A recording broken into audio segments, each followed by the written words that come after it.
Welcome to Comic Sans, the podcast about comics for those who are sans knowledge. I'm Yan. I'm the comics half. I forgot who I am today. Close call. We almost had to end the episode right there. I'm Yan. End episode. Maybe that's how the last one should go. The last episode of Comic Sans. And it's just like, I'm not even there. It's just you alone. You're not even there. But it's like there's still a video of your studio, but it's empty. Anyway, I'm Nat. I will never forget that I am the sans half of this episode. I wear that badge with pride. I wear that badge with honor. There are also many things that I have knowledge of, which I just don't get the chance to share it on this podcast because life is unfair that way. You know, you might be surprised to know that we do things outside of record these episodes. And you'll be very, very, I would hope you'll be very glad to know, Yan. In fact, I think you're going to be thrilled to know that in an amazing feat of committing to the thing I said I was going to do, in between the 2 days since we recorded, because I'm going to be honest, whatever we're going to do today is going to date this episode, so everyone's going to know we recorded it a long time ago, okay? I finished reading Do a Powerbomb. Oh my God. By Daniel Warren Johnson. Wait. Okay, we actually, I have like a million questions for you, not even like for the podcast, but I actually don't think I want to ask them because I want us to have a structured conversation about the rest of that comic. So maybe we'll save this for a bonus episode for the Patreon, which is a good time to plug the Andas Productions /Comic Sans Patreon, where you will get more exclusive content. And I'm pitching this idea right now. Let's talk about the rest of Do a Powerbomb on the Patreon. How does that sound, Yan? I think that's a great idea, Nat. I really want to do that. I love that comic, and I'm really curious to see how you're curious because you know why I'm curious. Because someone shows up. We won't say who, but you were so excited during the last recording, and I was like, I really don't know how he's going to respond to who the final fight is with. So I've been doing that amazing thing, which is reading. Yeah. What have you been doing, Yan? I've actually been reading quite an interesting book I found at the National Library because, again, that's all I do is go to the library and pick up comic books. But this is a very interesting comic book because it's not quite a comic book, though it was in the comic book section. A graphic novel in storyboards. Oh? Parasite by Bong Joon-ho. Wait, what is a graphic novel in storyboards if not a comic? That's why I'm not sure. I've barely started it. I've just flipped through it a little bit. So Bong Joon-ho, before he shot his Oscar-winning movie Parasite, he plotted out the whole thing via storyboard. So he knew what every shot was going to be. The actual storyboards for the actual film. And these are things that he sketches because this is his process. It's like he knows what he's going to do before anything starts. Oh, that's so cool. Which is part of why his filmmaking, I think, is so detailed and really incredible. And there's such a keen eye with it because he knows exactly what he's going to do. Yeah. They're quite sketchy. They're not really like drawings. They're quite vague. That's something I've been looking at lately. I believe today we have a very special episode, Yan, that I know little to nothing about other than I have a webpage open. And I believe you're going to tell me what we're going to be doing today on this webpage. What we're doing today, Nat, is when I don't have something for you to read, actually. Shock horror! And this is where we announce football sans. No. In fact, we're doing something nerdier. No. So we've talked a little bit about comic book conventions. Describe it quickly, what you remember. And it's fine.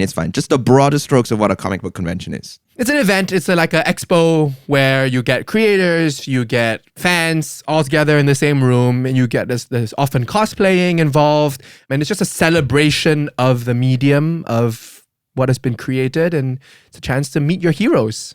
Okay, meet your heroes. Great point, Nat, because a pivotal part of Comic-Con, and we talked a little bit about this in our bonus episode for like season 1. It was like forever ago. We were like fetuses. But one of the things we talked about was the Artist Alley and how the Artist Alley has consistently been shrinking in comic conventions as years go by. As the big two take up more space. Yes, and the Artist Alley is where fans and creators get to meet other creators, right? And it's a very like face-to-face intimate connection. But the thing about Artist Alleys is that they're also quite expensive because you're physically printing these comics, you're printing these zines, you have no idea how much you can print, you have to get there, there's like all sorts of obstacles to do that. And so what we're engaging with today is actually an online fair. Ooh. Which is a time-specific online comic book fair for independent creators to sell their work to interested readers. And it will all be digital work, I presume. Yes, it will all be digital work. instantly it bypasses the costs of a print run Right. because you have the PDF. You just send the PDF. Ooh. So it's actually something very accessible about it because we also don't even have to go to the comics fair, right? So it allows for global circulation of a zine or a small comic from an independent creator that may not otherwise have been accessible. It's the power of the internet. I mean, really, right? This is one of the few times in recent memory where the internet is doing a good job. and you know, it's interesting. I mean, because we've read webcomics on this show, right? Which is something that is also in the digital medium, but also they exist perennially, right? And then you're also typically not paying for webcomics. Sorry, webtoons. Webtoons or manhwa. So I'm just curious, how does this sit alongside that? You know, where this is sort of time limited and needing to be paid and Yeah, I think it's accessible, but it's also in some sense exclusive. right. There is something to, these zines are all up now. I have a month to get it. I should probably make a decision now rather than wait forever. It's also a chance for creators to sort of congregate in these digital spaces. And so I could be following a independent artist I like and, they're going to be selling this fair. Let me go look at this fair. Oh, this person's art is really cool too. I'm going to jump there. Right. I'm going to get their work. And then maybe both of these workers are in perpetuity selling their work on their websites online. I've now discovered people because of this connection. And also, I think it's also nice that it's paid. Yeah, of course. You know, let me put it out there. I'm not saying it should be free. I'm just curious how the ecosystem kind of, works. But let me talk quickly about like one of the most prominent ones, which is not what we're going to be looking at today, which is the Shortbox Comics Fair. And for people who are curious about this story and want to hear it straight from the founder themselves, I would highly recommend listening to the episode Off Panel, the podcast with Zainab Akhtar. We'll link that in the show notes. But let me just quickly run you through how it worked, Nat. So Shortbox Comics Fair started as a mailing project, perhaps, is a way to think about it, in which Akhtar would mail out comics in collections. Right, kind of like one of those like subscription boxes. Basically, of curated works that she likes. Right, yeah.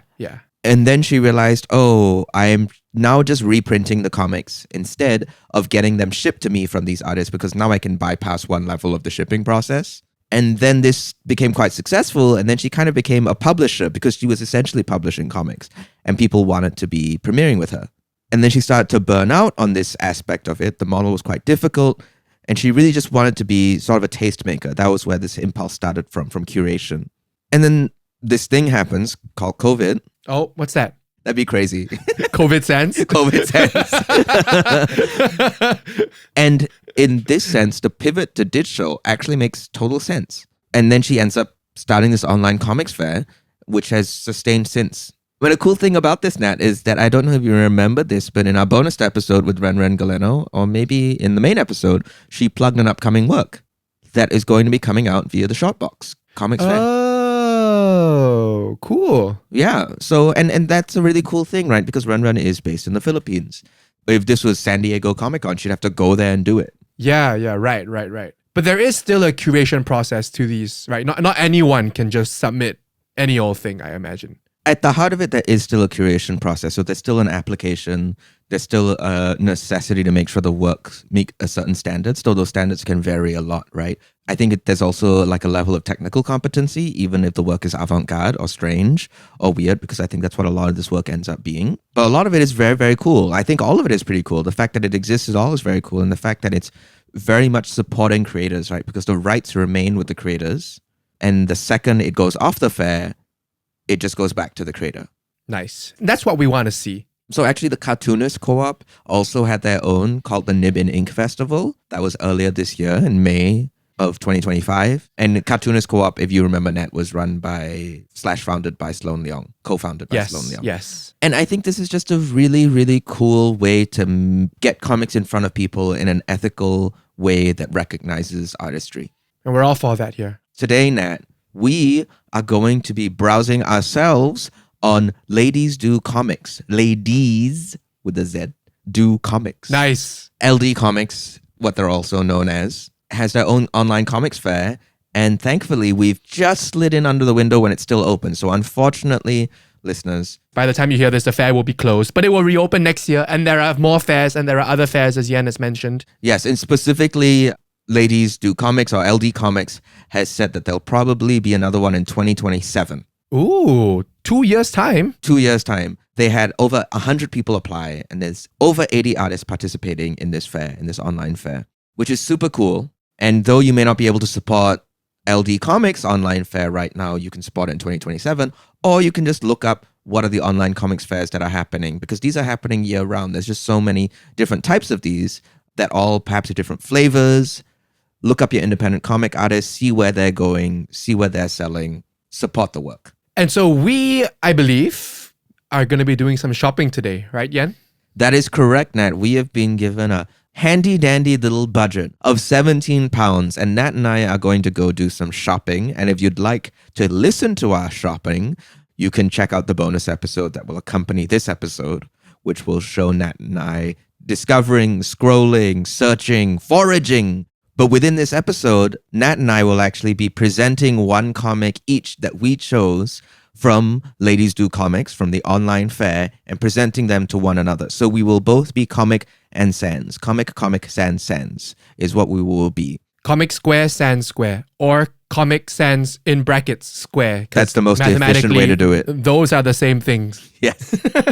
But the other books that we would have bought with the £17, we will then proceed to discuss also in the Comic Sans Aftershow, which will be available on our Patreon. So once again, if you want to see us shopping, and if you want to see us discussing the rest of our haul, hop onto the Comic Sans Patreon, support the show there. It really means a lot to us. And before we get into it, Yan, I do have one question. Just want to clarify, Ladies with a Z Do Comics, does that mean all the creators here are female identifying? Their subtitle on their website is a woman-led comics forum open to all, which is not really clarifying, because I don't know if the open to all means to all audiences or to all creators.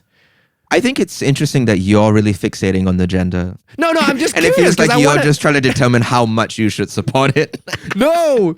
This is what we call kind of, because if it is only female identifying creators, I will support it even more. All right. Okay, that worked out. But I will say, so this is from their About page, from the founders. So Ladies Do Comics was founded in 2009 by Dr. Nicola Streeton and Sarah Lightman. And they both shared an interest in, quote, comics and graphic novels that were not about superheroes, but were focused on the domestic and autobiographical. They do a ton of really cool work within the scene. They do a mentoring program, they do residencies, they do workshops and talks. And one of the coolest things they do is that they have monthly events hosting guest illustrated presentations. And everyone's welcome to attend free of charge. So please look up LD Comics, follow them on your socials. If you are on the fence of whether you should support Comic Sans on the Patreon, if you're wondering whether we really need it, please note the budget we have today. That should tell you that should tell you everything you need to know about how much money this show can spend. Honestly, I'm staggered that we're getting £17. I'm amazed. I'm amazed. I thought I'd get £1 coin mailed to me. Welcome back, listener. What was but a few seconds to you, maybe even less, was actually, this is like Interstellar, like we are receiving time differently than the listener. Nat and I have been gone for 3 days on a planet made of sandy dunes. Did you see Interstellar, Nat? No, I didn't. Are you surprised? No. Nat and I have been gone for a little bit so that we could read the things that we actually bought from LD Comics from the fair. On this show, we read a lot of incredible comics because they are curated by you, Yan, and the producing team. So it was really interesting reading these comics because these comics are really, and I mean this when I say it's rough around the edges, right? So they have a feel, and I don't necessarily mean this in a pejorative way, but they have a feel of like zines, right? Of like literally in the comic you are about to read, so that's that by Tenli Yavneh. You can tell it's hand-drawn with pencil. You can see the eraser marks. You can see where she made a mistake and there's a little faint outline of some lettering where she redid. And so it just has this rawness. It's just so unlike anything that we've touched on this show. So that was refreshing in a way for me. But let's talk about So That's That by Tenli Yavneh. Like I said, it has an incredible, sketchy, hand-drawn feel. It's about the writer's relationship with her mother, who talks a lot, who's a yapper, and what that meant for her as her mother fell sick. It's a really moving work that I feel the rawness kind of accentuates in a really interesting way. Almost like it's a child drawing this, which brings out the mother-daughter relationship. And I don't say that in a pejorative way, but it's just has that quality to it. Yeah, that's all I'm going to say. And you're going to read it and you're going to tell me what you think. This point you made earlier about how these works are raw, perhaps, or feel maybe less polished or something. I do think that's a direct product of exactly what we're engaging with. And I'm glad that's the experience you had, because really what we're doing, this was the fewest number of intermediaries between you and the artist. If we would have physicalized the experience you had of shopping, it would have been walking down an artist alley, stopping at someone's booth saying, "Ooh, what's this? This looks cool. Can I get this? Can I buy this magazine, this printout that maybe you printed out on office paper, on A4 office paper, or maybe it's really like delicately printed and carefully chosen, or whatever, however they choose to present it, right? That's how you receive it."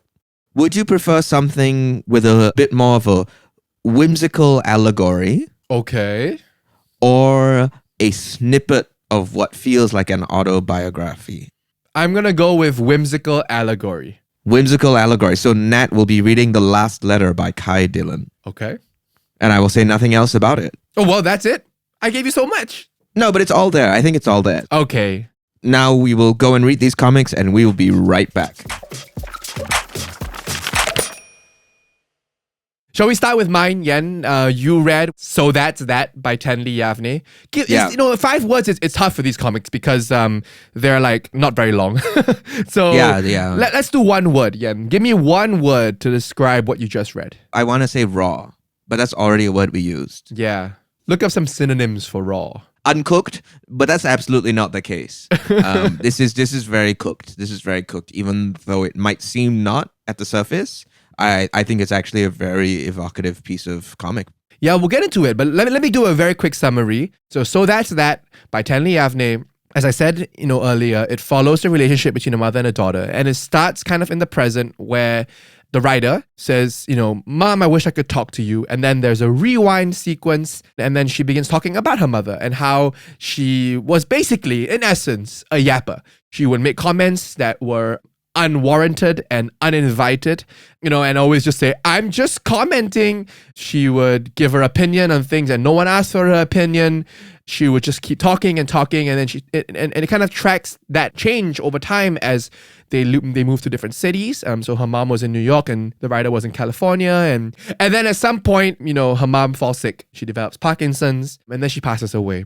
And we kind of fast forward back to the present, and the writer goes into this little closing section where she says, "I have so much to tell you.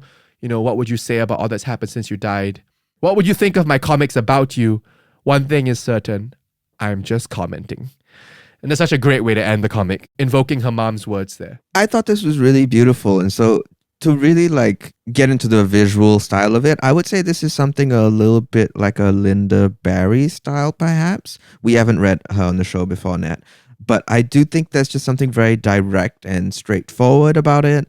It is not naturalistic. It is drawn in pencil and then overlaid in pen is what I think I'm seeing. Right, yeah. And then the pencil, as Nat said before, is erased. It also adds a little bit of texture to the page because these don't look like white panels. Yeah. There's some shading, there's some scratchiness, and it just feels very intimate. It feels like you're reading a letter almost from someone. Yeah. It's all handwritten. Digital is very far away from this. These are scanned pages. It's scanned. It's so clearly a scan. Yeah, which I like, I think it has that, like you said, I bet if I were to buy a physical copy of this at a physical fair, I can imagine this being printed on office paper, and that would fit the vibe. And I don't think that would compromise the story at all. I think there's just there's some really quite sweet choices that Yavneh makes, right? Which is that the writer is depicted at the age she is now. Yeah, so this was a bit confusing for me at first because I was like, hang on, who's the mother here? Because the writer looks older, doesn't she? Yes. In that first panel, I also did have to read it a couple times because I was like, that's a young woman and then an older woman. So naturally, I'm thinking the older woman is the mother, but then the older woman is calling the younger woman mother. Yeah. But I think it's just kind of the tribute, right? Yeah. it's almost in defiance of age, of the ways that disease sort of harmed the mother's body, dementia and Parkinson's. And as we go on, we see the body change a lot, right? And she looks very different. Oh, yes. I forgot to mention dementia, but yes. Yeah. But the cartoonist is choosing to commemorate her in her prime, in her most yappy era, right? Like the drawings of her is when she would have dominated a cocktail party, when she would have kept people wrapped. But throughout, even though these are memories, the writer appears at the age she is now. And there's something just quite, I don't know, something very sweet about the memory of that. Yeah. Yeah. And also, maybe I'm overreading, but something a little tragic about it also. It's interesting because it's also like Janine's, my wife's paternal grandmother, passed away last year. And it's always interesting when you have like a funeral, at least in the Singapore context, and you have these like services. In Janine's grandmother's case, she had already decided the photo that she wanted. She made that decision for herself. But I think that process of choosing the photo to display at a memorial or at a wake is really interesting, right? Because it's like, what age do you choose to memorialize this person? Right? And because you could choose a younger photo in their prime, you could choose a photo from just before they passed, but obviously you wouldn't want to choose one where they're looking sickly if they were sick, right? And so I think that kind of alludes to that, in my opinion, right? It's like, how do you want to remember this person? And what is like the mental memory you have of them? Because I'm sure that, you know, eventually when my parents pass away, I'm going to remember them at a certain age, I'm sure, you know? Or you don't want to remember them when they're frail and kind of fading away. Yeah, because that makes the memory sadder also, right? Yeah. Especially in the case of this story, right, where in the penultimate page, when the mother's going really in the throes of dementia and she's very anguished and she's asking why the father hasn't called and where are her parents. And so she's displaced in time in her own body already, right? And so to remember her as a time before any of this, right, is almost a reclamation of the ways that dementia took time from her. Oh yeah, that's nice. Yeah. Yeah, and I think I've kind of placed for me where the tragedy comes from of how the cartoonist chooses to put themselves as they are now and the mother as they were then. This is the moment when the cartoonist wants to speak to her mother the most in her life. And her mom at that age was the moment when she wanted to speak the most to her daughter in her life. Right. And she says that many times she was impatient with her mom. She couldn't bear to put up with the yapping. Yeah. And the tragedy is that they never got to have this overlap when she wanted to hear from her mom and her mom wanted to talk to her or was able to talk to her, because it seems like the mom throughout her life wanted to be speaking and talking at and to her daughter. I mean, if you go to page 4, the bottom of page 4, it says, sometimes it was hard to get her off the phone. My impatience made me feel like a bad daughter. That points to exactly what you're saying, you know, about that sort of misalignment of timelines, right? Misalignment of desires, misalignment of yearnings, which is really beautiful. I actually picked this because I thought that the writing was really good, was really evocative. I had a really interesting experience reading this actually, which is I read it the first time. And so something really interesting about this comic with regards to the writing is that there's like a narration that is a through line throughout the whole piece, but there's also like dialogue. And then sometimes on top of the dialogue, there's commentary from the writer about the dialogue. Sides, right? So there's kind of like layers upon layers upon layers of writing. And so to be very, very honest, just my experience, when I read this through the first time, I found myself not being able to follow the narrative as well as I would have liked, because I felt like I was often being taken out of, especially with the third party commentary. For example, like on page 3, the mom will be saying, I know this is none of my business. And then there'll be an arrow pointing at that speech bubble saying fake news. And then the narration will be saying, said my mom never, you know? So there's like, right in that one panel, there's like 3 layers of text going on. And so I found myself being taken out a little bit by that. But then the second time around, I read it again and I only read more or less the narration. And I actually realized it flowed so beautifully. You know, if you just read the first couple of pages, I'm just going to read the narration. My mother was a champion talker. She was a raconteur of happy memories and of slights from long, long ago. Mom was never at a loss for words, including this classic response, for now, the standard reaction to any expression of optimism. You know, and it just, the way that flows when I skip the dialogue, just changed the reading experience for me.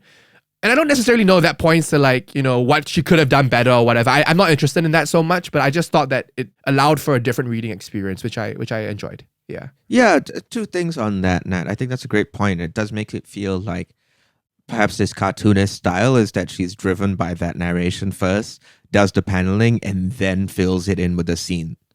Right? So then it allows this multi-layered scenes. But I think what the effect of it on me was that, this felt really verbose, which is the feeling that the mother has. Right. That's the effect the mother has on the daughter. And then that's the effect this comic has on us, where we're really like, whoa, just really getting slammed, right? And there's that funny scene when the mother is speaking to a room of people and of slides from long, long ago, right? And she's complaining about something and she's like in this shadow and she looks really like authoritarian. And she goes, she said she would have had the lobster. And then there's a captive audience and then the daughter is asleep on the side. We are very much the captive audience. And then the audience is saying, not the lobster. And, I don't know, does it evoke the SNL sketch for you? The diner? Oh. This is what it evokes for me. And so Yeah. I see that. Yeah, but just I thought this was quite a lovely little read. I thought it's actually quite dense and layered, even though it's 7 pages. There's actually a lot of things going on in it. I really love that penultimate panel, right? What would you think of my comics about you? Yeah. Which is such a sad question because we'll never know. And it's also kind of an invitation to the reader to think, what are the things left unsaid to the people around us?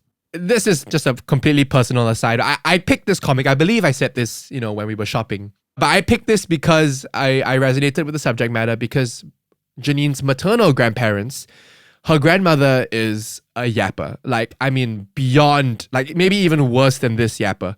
Like she can yap for days. And she just goes off on tangents and tangents and tangents. Zero filter.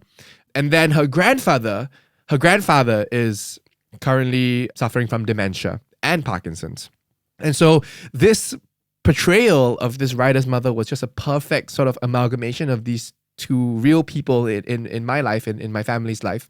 And it was just such a reminder, because sometimes, maybe I should send this, I should make Janine read this, but sometimes, it's hard to talk to her grandmother for long periods of time because she can just go on and on and on. But there was something about that panel, when I read just now about my impatience made me feel like a bad daughter, and then this greater message about, one day you're going to miss the yapping.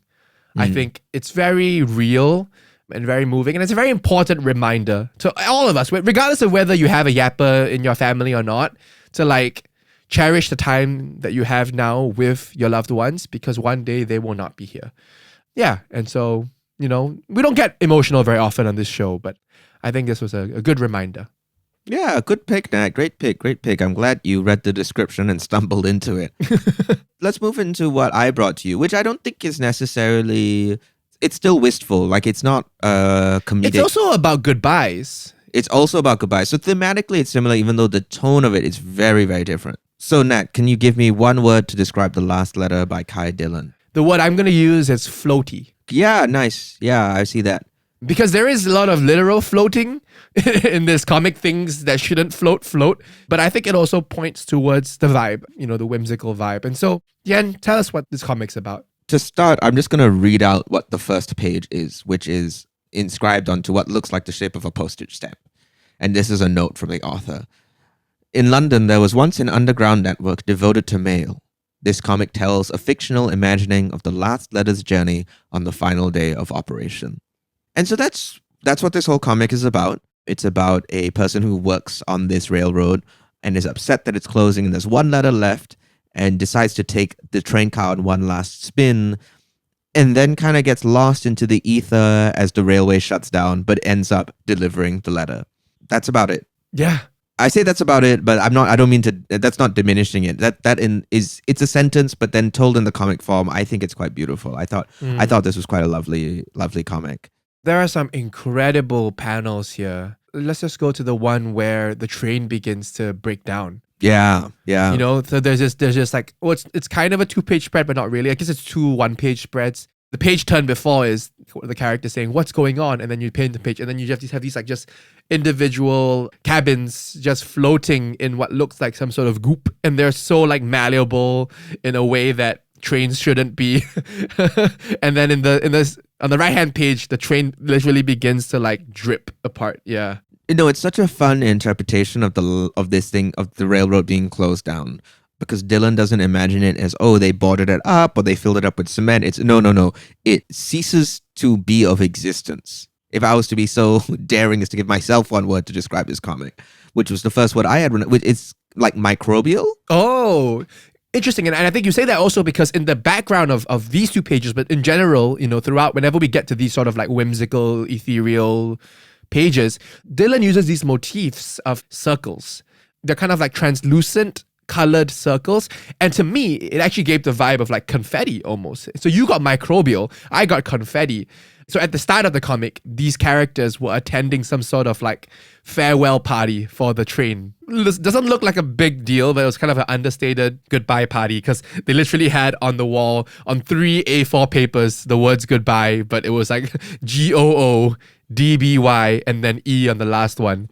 Yeah. You think the GOO was a deliberate choice? Goo? Foreshadowing how the train becomes like goo later on? Maybe. Mayhaps. I mean, it's also an insane way if you're putting up... If you have 3 pieces of paper to put up the word goodbye, you are not doing GOODBYE. E period. It's like, so I do think goo could be intentional. But yeah, so to me, the confetti was like alluding to that and like the celebration of the end of this train. But you got microbial, I mean, which I think also works brilliantly. Yeah, I think it was a lot of how when the train starts to break down in those images, right? It does feel very much like you're looking at a cell. And the way the ovals, the circles that you were describing, the translucent ones, where they overlap, it's a little bit like osmosis. It feels like you're looking at like chloroplasts and like ribosomes. I don't know where this came from, man. This is not something I looked up. I did not refresh my memory on this. I was awful at biology and chemistry, but really reading this comic, I looked at this and I was like, oh, well, yeah, this all looks kind of familiar. When the train starts to dissipate into the ether, right, you get the sense that it's shrinking. Like it's vanishing, not because it's disappearing, but because it is breaking itself down into its smallest parts possible. This sort of living ecosystem of what is a train system. I want to continue this sequence since we're on these 2 pages. If you go to the next 2 pages, I mean, this is incredible. On the left, you have what is essentially a 6x4 grid. But what Dylan does really cleverly is that he combines some of the panels, and not necessarily just like horizontally or vertically. Like there's literally one that's like an L shape, like the move that a knight in chess would make. And in that L-shaped panel is the body of the female character. And it's just these snapshots of backgrounds, of trains, of the people. And we've not talked about the color choices, right? Which is that in this comic... That's so true. We haven't talked about the defining like color palette. Yeah, the people are completely black and white, but the backgrounds in the trains are this brilliant sort of like greens, viridians, turquoise, yellows, oranges, and it's just this real, and I think that points to the sort of microbial vibe you're getting. It does have that kind of exactly. Yeah, like a plant cell almost, right? Yeah, chlorophyll. On the right hand side, you have in the foreground the character saying goodbye, while in the background, as you were saying, the trains are sort of like being sucked into this black hole, shrinking. And then the next page is just a full page spread of the character standing on nothing, floating on green dots. Yeah, and she's just lost, right? But then she finds herself again and delivers the letter. I'm talking about these oval placements, right, Nat? Like you just described how it swirls into this black hole arrangement. Yeah. I think that's really, really cool because it'd been so easy for Dylan to just like drop these circles, give the comic some flavor, not think about their placement, not be deliberate about them.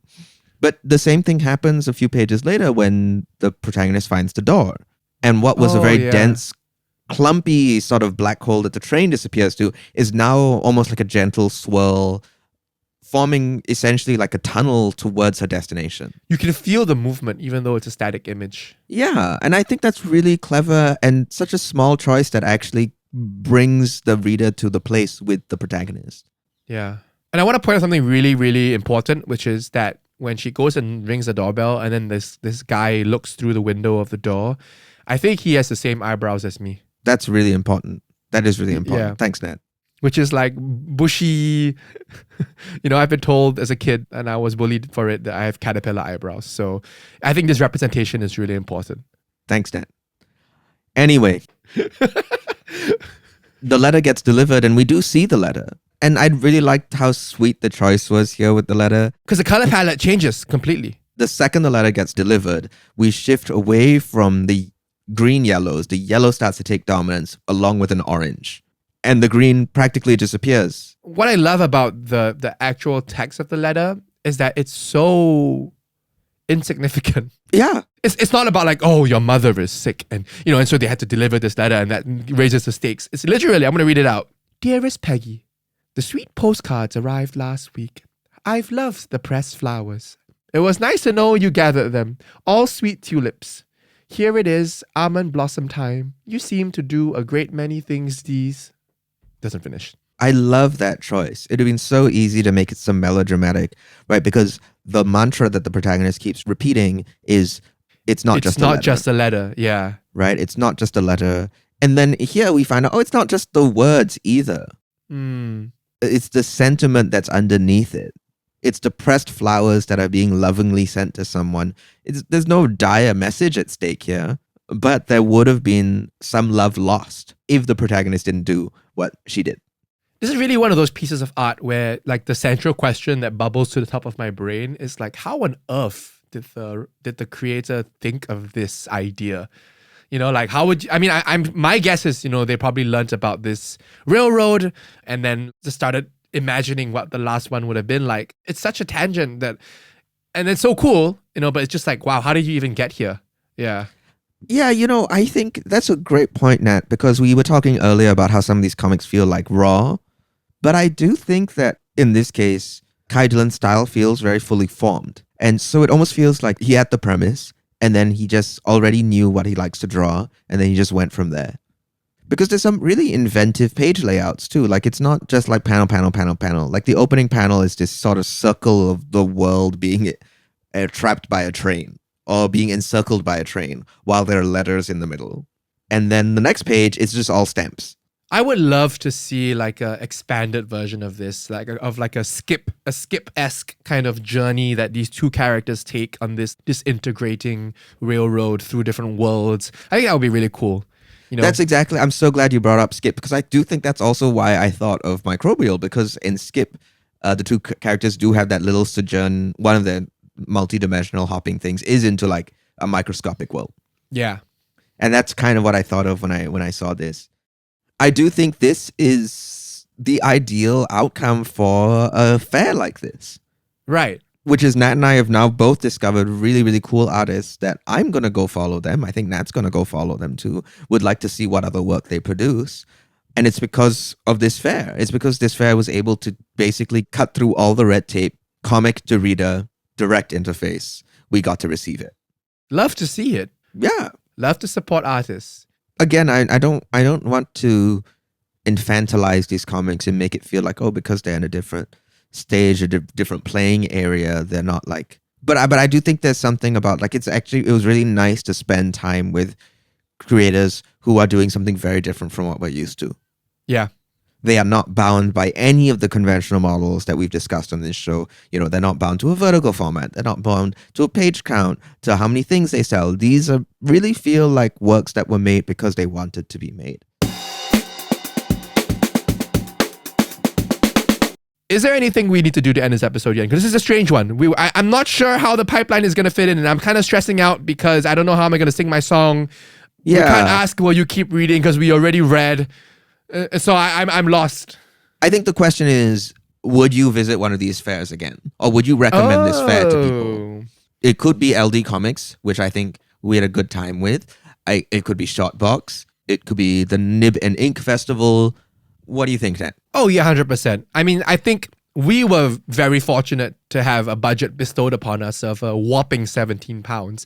But honestly, the great thing about these fairs, at least for LDC that we patronized, is that some comics were going for like £1, £2, £3, right? And for most people, I would say that's not incredibly expensive. And so even if you went on and you could only afford to get one thing, if you just peruse very carefully, you could find one really cool thing that could then point you towards that artist's work to discover more of their work. And so I think that's a really cool part about it, that it's making comics accessible in a way. Yeah, So 100%. Totally agree with you, Nat. And I think the additional thing I will add to that is that it's also, if you're serious about supporting artists, this is a great way to do it. And I think it's nice that after this, we could write a note to these artists and be like, hey, like the stuff, keep going. Yeah. It feels like there's just a more direct connection now. I'm more invested in these people that we bought than I am, say, in some of the other excellent works we've read where there are like 8, 9, 10 different people in between me and them.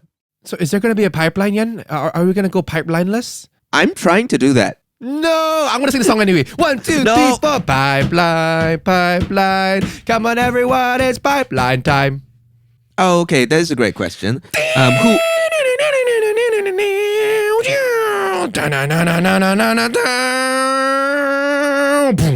The solo was longer than the song.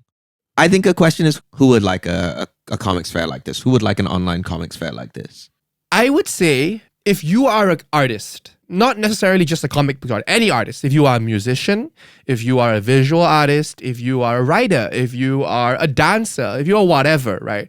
And you are just looking for some inspiration, I think this is a great place to get inspiration at little to no cost while supporting everything we said, while supporting artists and whatever. Because I think, we've alluded to the fact that there are no rules when it comes to what people can put up here.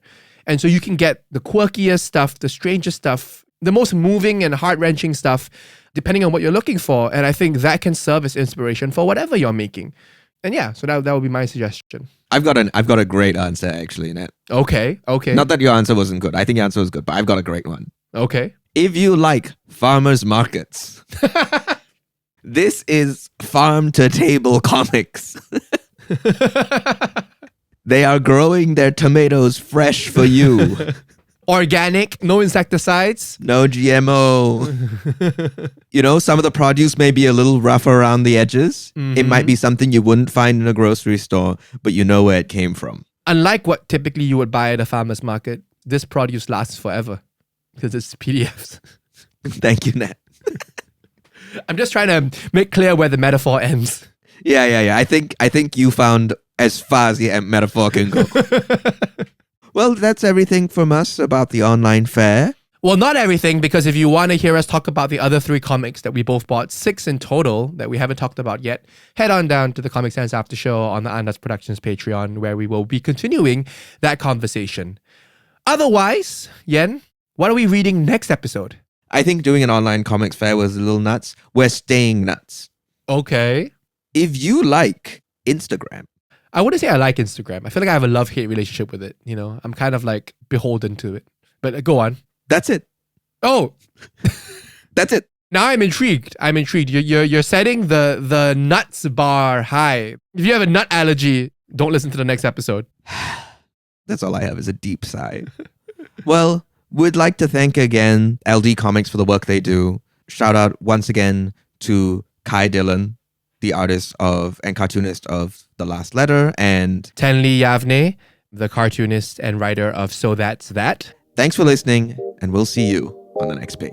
See ya!